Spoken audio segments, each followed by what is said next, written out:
Il est intéressant de classer les matières en fonction de 3 facteurs. Premier facteur, l'importance des exercices. Est-ce que chaque nouveau chapitre vous impose d'apprendre de nouveaux savoir-faire? Les maths et la physique sont clairement des matières à exercice, alors que l'histoire et la philo ne le sont pas. Deuxième facteur, la plume. Est-ce que rédiger est déterminant? Troisième facteur, le caractère cumulatif. En langue, on sait que les meilleurs élèves n'ont pas besoin de beaucoup réviser pour un devoir, alors qu'en SVT, tout le monde doit réviser. Maîtriser le chapitre de génétique ne vous aidera pas pour un devoir sur l'immunité. Le caractère cumulatif d'une matière, l'importance de ce qui a été vu avant, est probablement le facteur le moins bien pris en compte par les élèves et le système éducatif dans son entier. Mais commençons par les matières à exercice. On l'a déjà vu dans la première moitié de cette double vidéo.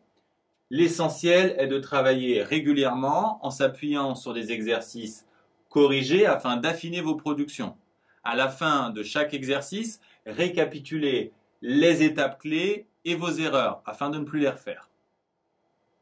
Dans ces matières, vos fiches doivent comporter une partie stratégique où vous listez les différents exercices types et les moyens de les résoudre. Cela vous donnera du recul et vous permettra d'anticiper les questions attendues. Je vous expliquerai plus en détail comment faire des fiches efficaces dans la prochaine vidéo. Passons aux matières à plume. Pour commencer, il faut bien avoir en tête que vos notes y dépendent plus de votre plume et de votre maîtrise de la méthode que de votre connaissance du cours.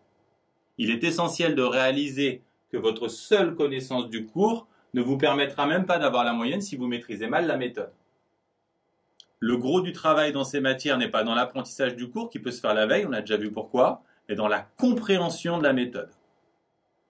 Ne vous inquiétez pas si vous n'avez pas de très bonnes notes à vos premières compositions d'histoire ou commentaires composés de français. L'important, c'est de comprendre ce qui n'allait pas dans ce que vous avez fait. Si le corrigé de votre professeur n'est pas assez explicite, allez le voir pour plus d'explications. N'hésitez pas à consulter la copie d'un élève qui a eu une très bonne note pour avoir un exemple concret de ce qu'il faut faire. L'essentiel dans ces matières, c'est la méthode. Tant qu'elle ne sera pas maîtrisée, vous ne décollerez pas.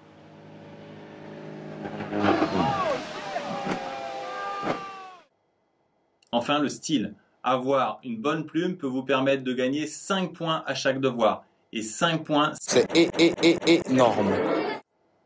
Si vous voulez améliorer votre style, il n'y a pas de secret. Prenez le temps de lire au moins quelques minutes par jour.